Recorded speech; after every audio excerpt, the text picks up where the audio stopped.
Welcome to the Butterfly Effect. I'm Chris Horner. This is stage 5 of Dauphiné 2025. Today's race course, 183 kilometers with 4 categorized climbs on the stage. Most important thing to look at, those 4 climbs come near the end of the stage, but not at the end. The last climb summits with about 30 kilometers to go. The first one's going to start about 100 kilometers to go in today's race. So with those 4 climbs all being pushed together, about 60 kilometers between them, you know it could be a difficult stage for Lidl-Trek's Johnny Milan if he wants to make it a field sprint on today's race. That's why I thought if you went to bed last night, it's a great day for the breakaway specialist, unless the teams back there are going to have to gel together, the sprinter teams, to be able to control the break. Otherwise, like I said, there's blood in the water. There's not a ton of sprinter teams here, and Johnny Milan showed on stage 1 that he's not climbing good. He did win stage 2, but the break went the distance on stage 3. Then we had the individual time trial yesterday. Remco Evenepoel blitzed everyone. So Soudal Quickstep's Remco Evenepoel is wearing the race leader's yellow jersey on today's stage 5 of Dauphiné. When the cameras come on, we got about 75 kilometers to go, and we see a group of 5 up the road. They're holding about a minute 20, minute and 30 second gap. We look behind them at about 60 seconds. We see it's a group of 3, and Tobias Foss is in this group. We look back and see the peloton back there. Ineos is on the front, and Lidl-Trek are pulling. Now, Ineos is on the front while you have Tobias Foss with the 2 Total Energy riders, Matthew Bergerdo and Vescher there from Total Energy. With those 2 guys doing the pull, we know that Foss is probably sitting on, and that's why Ineos is pulling in the back. Now, we come into the last of the 2 climbs here. We're talking about 67 kilometers to go in the stage. Once we come up the climb, we see Lidl-Trek's at the front, and we see the 5 riders working well together up this penultimate climb here in stage 5. As they're working well together, we see in the peloton there's attack. It's Alex Bodine from EF Education throwing in his attack. And we see Albacine de Koenig locked onto the EF Education's wheel as they're bringing the 3 riders with Tobias Foss and the 2 Total Energy riders back into the group. But Alex Bodine is throwing in a huge acceleration, and Tobias Bayer from Albacine de Koenig's following the wheel. We look shortly behind him, and we see that Foss, as he's getting caught, he's going to bridge across or slide to the left and hold on to the wheel rather than bridge across to put 3 guys in the front. And then Gregory Mulberger from Movistar is going to bridge the gap, put 4 riders that are in the chase group right now at about 40 seconds behind the front group of 5 up there. We look at the peloton. Lidl-Trek's on the front, driving it. Albacine de Koenig's in good position. Soudal Quickstep, Visma Lease Bike, UAE team members, they're all in the picture as Alex Bodine up there is throwing in a huge amount of pressure on the pedals, and we see Tobias Foss get dropped right away. As Tobias Foss is getting dropped, Alex Bodine is drilling it, and we see Gregory Mulberger up there and Tobias Foss that's holding on, but he's not working with these guys. We go up and look at the 5 guys. They're going to go over the top of the KOM with a 1-minute gap, but 30-second gap on the 3 riders behind where Tobias Foss is sitting on while his teammates are chasing on the front of the peloton behind. This doesn't make any sense to me. If you wanted to make the race hard right now for Johnny Milan and you can get rid of the sprinter Johnny Milan, that evens up all of the competition in this group, because the last fastest guy would be Pascal Ackermann from Israel Premier Tech. But we don't know exactly how good he's climbing on today's stage 5 either. But with Ineos drilling it while Tobias Foss is sitting on, why would you want to bring back Tobias Foss when he's got Alex Bodine up there and Gregory Mulberger, and they're 30 seconds to the 5 groups in front that went over the top of the KOM? As these guys are getting to the top, you see Gregory Mulberger arguing right there with Tobias Foss, and Tobias Foss, I'm sure he's telling him, I'm sitting on because I got my teammates back here. But it doesn't make any sense to sit on. In fact, it doesn't make any sense, because if you drop them back, if you wanted to make it hard with Ineos on the front to try to drop Johnny Milan, then use Tobias Foss at the beginning of this climb and drill it at a steady pace all the way up this climb so you can get rid of the Lidl-Trek rider Johnny Milan. Instead, Ineos are back there driving it on the front, and they're going to go over the top of the climb with the peloton all intact, where we start seeing Lidl-Trek take the descent and controlling the groups up front. Now, we're talking about a 1-minute gap up to the 5 leaders up there that are drilling it, working well together, and the 3 riders are stuck in the middle because Foss isn't working. Lidl-Trek's driving it down the descent. We come into this right corner, and Pascal Ackermann from Israel Premier Tech crashes. We see the policeman come over there, and he tries to give him a hand. He lifts him up. Then Pascal Ackermann is completely frustrated and just rips his arm out of the help there from the policeman that was helping him up from the road. Pascal Ackerman's going to climb in the car, and this is it for the Israel Premier Tech rider. That means Johnny Milan is the only pure quality sprinter up there that can win against the best sprinters in the world. Pascal Ackerman, make no doubt about it. He wins often. This year he won, but here at the Dauphiné, his form hasn't been that spectacular, so he's off. That means Johnny Milan is the last pure sprinter in this group. Tons of other sprinters, but pure sprinters, Johnny Milan. So we go down and we look at the peloton going crazy nervous as they're strung out, full gas. Liddell Trek's been on the front. Then we look at the back of the peloton, and we see back here that this gets pretty interesting when we look at Turgis from Total Energy and Boven, Lars Boven there from Alpecin de Koenig. They're coming into the caravan. I'll assume they got dropped or they're going back there in the cars to get something. And the caravan's narrowing up as we're coming through this town. Uno X car was in front of them. They dodged around them. Then the Uno X car passed again. And as they're coming back up, they'll go around Uno X, and then we come up into this town where it narrows. And AG2R car up in the right part of the corner there of your screen, he's hitting on the brakes. Two-door cars hitting on the brakes, moves over to the left. And oh boy, Turgis has to do some maneuvering right here. He jumps left up onto the sidewalk. And if you thought that was spectacular, Lars Boven from Alpecin de Koenig is coming up to the bumper there of two-door cycling and just barely clears the driver's side rear bumper as he jumps up onto the curb. Both miss it, and the motorcycle camera must have jumped up on the curb too, because all of a sudden we see the side view there of the two-door cycling car there as the motorcycle camera watched the other two riders make it through on the sidewalk cleanly, but it was a close call. It's been nervous, it's been fast. The peloton's going full gas right now, and we're coming into the last and final climb with 32 kilometers to go. The 5 riders up front are holding a 1 minute and 10 gap, and if I back the film up, we'll see that Pseudo Quickstep started pulling on the front, and we'll see that the 3 riders with Tobias Foss got wrapped up. As those 3 riders got wrapped up and we're coming into the climb for the peloton, they're going full gas, and Alpecin de Koenig are drilling it on the front. We go up and look at the 5 riders. The first of the casualties up there is Pierre Terry from Arkea Samsic. Drops out, but he has a teammate up there, Thibaut Gernelac. As Thibaut Gernelac's holding, there's 4 guys up front holding off the peloton, and Alpecin de Koenig is drilling it on the front. They're getting some help back there from Uno X. We start looking at Liddell Trek riders. They're suffering at the back of the peloton. Julian Bernard's back there. And we look at Simone Consoni just a few places in front of him. So you know Liddell Trek riders hurt, and you got to believe these guys have done a ton of work at the front of the peloton already. We go back up to the breakaway just as they're nearing the summit here of the final KOM on stage 5. And we see the next casualty rider, Enzo Line-C from Picnic Post NL. He's coming out the back, but he's struggling big time as the 3 riders in front are going over the top of the KOM. Enzo's coming over the top, fully sprinting. He'll find his way back on to put 4 guys in the front, and they're only holding a 25-second gap on the peloton behind with Uno X driving it. Alpecin de Koenig's been driving it up this climb, and we look at the peloton going over the top. It's split in half. Liddell Trek's in trouble right now as the front part of the peloton's being drilled down the descent. As they come back together, we look at the group up front. They still got about a 20-25-second gap on the peloton, and the 4 riders are drilling it. Now, Liddell Trek's getting some help still from Pseudo Quickstep, and we're coming into about 13 kilometers to go with a 22-second gap. This is the time when Julien Bernard blows right here. He had been suffering up the final climb. He found his way back to the front. He'd been drilling it all the way into 13 kilometers to go.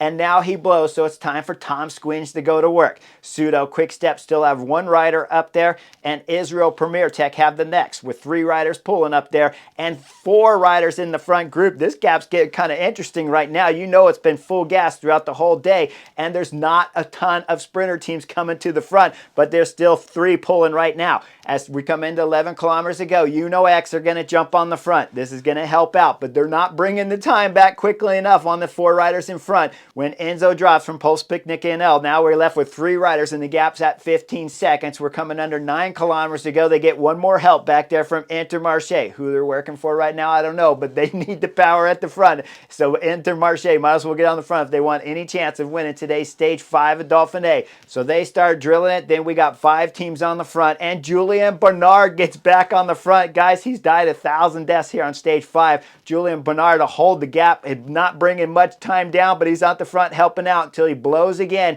Once he blows, we come into the roundabout sections as things are getting nervous back there in the peloton. We see the islands with the yellow barricades there set over the signs. When you're looking at it backwards, nobody crashes at this moment. But we go into 6.5 kilometers to go. There's a tiny little island. Tom Squinch from Lidl Trek still pulling on the front. We look at Remco Evenepoel just on the left side of this island. He misses it. Then we go up front. We see Tom Squinch from Lidl Trek. This is the last guy up front. He blows, but Lidl Trek still have 4 guys, but they're not pulling on the front right now. We go back and look at what happened with that little island at the back. There's a crash from our Samsic rider. He goes down. And then we go back up front. The gap's coming down to 10 seconds.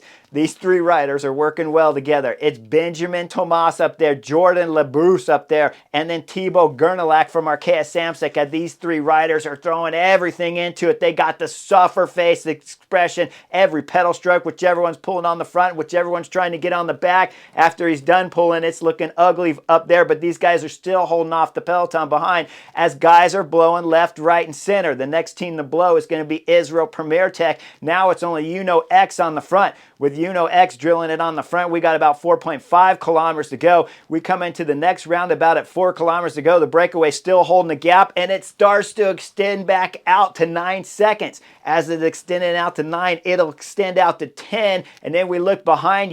X is blowing on the front, and Ineos are taking the front with Tobias Foss, but he's not pulling hard. He's just trying to keep Samuel Watson, his sprinter, in a good position at the front of the peloton, hoping that some more help comes. It does come, and it comes in the form of the next X riders, as we see Marcus Holgrad and Tobias Johannesson are the next 2 riders from X to try to bring back these breakaway specialists up front that are holding about a 10-second gap. Now, with the 2 riders from X drilling it, they're going to keep going until first we see Marcus Holgard blow. Once he blows, Tobias Johannesson's the last rider up front. Remember, the 2 Ineos riders behind, they're not trying to close this gap right now. He's trying to keep his sprinter in good position because Tobias Foss knows if he starts pulling, his legs are going to blow. So Tobias Johannesson up there has to do the last part of the closing. As he gets near to the 3 breakaway specialists, then it's time for Ineos to finally close up at about 2 kilometers to go. 1.6 kilometers to go. They bring back the last rider, Jordan Labrousse up there, who did a fantastic ride, along with Benjamin Thomas from Cofidis and Jordan from AG2R. As these riders get wrapped up, though, now it's getting interesting because we know it's going to be a field sprint. Everything's up for grabs. We start looking at the front. Albacine de Koenig has what you could call control of the front. It's Xandro Mayus up there. Matthew van der Poel's in a good position. Lidl Trek is still in a good position with 4 riders. We start looking at X riders. They're kind of spread out all over the place. Guillaume Bouvard right now is trying to help Jake Stewart out as Albacine de Koenig. Xander Mayus is doing everything he can. He's going to pull all the way into about 1.2 kilometer to go, and then Lidl Trek's coming up the right side of the peloton. We look at the front. It's Jasper Stuyvens up there, Ed Toon sitting second, Simone Consoni third, and Johnny Milan, the sprinter, who won stage 2, first page sprinter, the European peloton. Lidl Trek's taking over the front. We look behind him. Well, it's Matthew van der Poel sitting 4th. Israel Premier Tech are coming up the left side. They have 2 riders. Their sprinter, Jake Stewart's there. It's Guillaume Boivin, the Canadian rider, is doing everything he can to put Jake Stewart into fine position right near the back wheel of Matthew van der Poel. We look a little bit further to the side. We see Ineos is still up there with Samuel Watson. Tobias Foss did a great job to keep him up here in the front of the picture, and we're coming under about 1 kilometer to go now as we see X Soren Warnskol with his teammate in front of him coming up the right side of the peloton. Up front, Jasper Stuyvens, who's done a marvelous job, knows that there's a U-turn coming up with about 900 meters to go. He goes from the right side of the road. He goes to the left. This is going to slow the peloton up so that they can't get swarmed. And as he goes to the left, he moves everyone back to the right up front with his 3 Lidl Trek riders. Johnny Milan, the last in the Lidl train, they're sitting behind 4th position. Once they come up to the U-turn, they got to dive to the left first because it's a roundabout full 180-degree U-turn, and Lidl Trek's going in with 4 riders. We see on the outside, Samuel Watson's on the outside, but Matthew van der Poel still has a great position sitting on Johnny Milan's wheel. Lidl Trek's going to lead out of this U-turn with Jasper Stuyvens still on the front. The rider from Lidl Trek's driving it hard, and as he exits out of this turn, we see the riders in the far right lower corner there. We see there's a crash in the roundabout. As the cameras come from the back to see the crash, it's race leaders Remco Evenepoel in the race leader's jersey that went down in the crash. Now the cameras are going to come back up front. It's 700 meters to go. Jasper Stuyvens done pulling. As he pulls off to the left, we see the next rider, Ed Toons, is hopping on the front. Ed Toons is throwing in an acceleration. Simone Consoni is the last lead-out man for Johnny Milan. Matthew van der Poel's in good position. And Samuel Watson is sitting there for Team Ineos behind Johnny Milan with Matthew van der Poel over to his right side. Now, this gets a little crazy right here because Samuel Watson just moves over and gives the wheel of Johnny Milan to Matthew van der Poel. Then he looks back over his shoulder to the right side, see the Israel Premier Tech rider there, Jake Stewart, and gives up Matthew van der Poel's wheel to Jake Stewart. So Jake Stewart from Israel Premier Tech sitting on Matthew van der Poel, who's sitting on Johnny Milan, and the Samuel Watson's going to look back and see his teammate, Axel Laurence, as he starts to slide side by side with his teammate. Now up front, we're coming into about 325, 350 meters to go. Ed Toons has done a fantastic job for Lidl Trek. He pulls off. It's time for Simone Consoni to go to work with 325 meters to go. It's in the bag right now for Johnny Milan to be able to win Stage 5 here at Dauphiné and get 2 stage wins in 2025 Dauphiné if he can hold the wheel of Simone Consoni, and he's got the legs at the finish of the stage. But right now it looks like Lidl Trek have it in the bag. As they come through the bend here with about 300 meters to go, it's a left, easy slight bend to the left side, and then Jake Stewart punches it from the position right behind Matthew van der Poel. Quickly, he gets an acceleration coming up the right side of Matthew van der Poel from Albacete to Koenig. Now he's coming up to the right side there of Johnny Milan. As they exit out of this corner, Jake Stewart's got a ton of speed. We look behind him. Axel Laurence is on his wheel. Soren Vornskol from Uno X has done a fantastic job to be behind the Ineos rider. Then we look up front as Simone Consoni's legs are starting to blow. Johnny Milan goes to work. He hits in the accelerator button, goes to the left side of his teammate. As he crosses over the top of his teammate, though, his legs aren't there. His legs are starting to blow. We look up front. Jake Stewart from Israel Premier Tech still has the lead. Axel Laurence is sitting second, and Johnny Milan can barely bring up the speed to get up to the side there of Axel Laurence. We look behind, and we see it's Soren Vornskol just behind Axel Laurence, but Jake Stewart still accelerating to the line. He's going to pull it all the way into about 50 meters to go at the front of the peloton. There's no doubt about it. It looks like he's got the stage victory won, but what's happening to Johnny Milan on the left side of the road there? We see Johnny Milan finally sits up with about 25, 30 meters to go. He sits up, realizes he's not going to win today's stage. Jake Stewart puts on a dominating display here, Stage 5 at the sprint finish to win over Johnny Milan. Second on the stage, Axel Laurence from Team Ineos. Third on the stage, Soren Vornskol from Uno X. Johnny Milan will have to settle for 5th on the stage, and Matthew van der Poel will have to finish even behind Johnny Milan. As we see the top favorite sprinters here, their legs blew up on today's Stage 5. It was so fast and furious. Now, when we dissect the stage and look at it, I don't like the tactics from Team Ineos when they brought back Tobias Foss, because I think Tobias Foss could have bridged that gap with Mollberger and, of course, with Alex Bodine, fabulous rider from EF Education that's had good form throughout all the spring classics. Those 3 riders, I think, would have had a shot of catching the 5 up front, but we'll never know because Team Ineos were knuckleheads in today's Stage 5. Lidl Trek, you guys were marvelous. Julian Bernard, fantastic. Tom Squinge, fantastic. Ed Toons, fantastic. Simone Consoni, you were great. Jasper Stuyvesant, Gabriel Xavier, for sure you put on a show early in the stage that we didn't get to see on TV, but I'm sure you did something. And Johnny Milan, I'm giving you a tip of the hat because if you suffered that much to get through today's stage and your legs come up short with just a couple hundred meters to go, I can forgive that because you look like you went deep in today's stage. So Lidl Trek, tip of the hat, even though they didn't win the stage.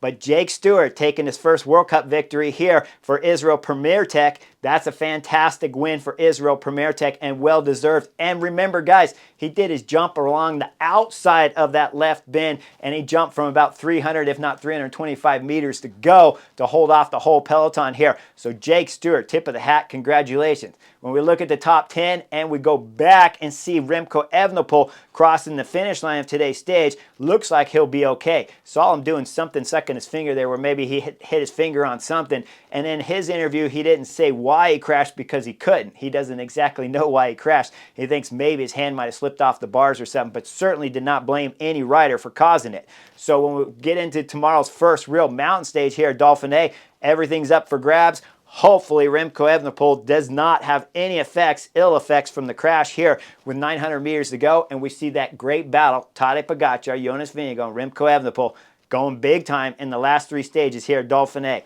Like and subscribe. I'll see you guys for the next edition real soon.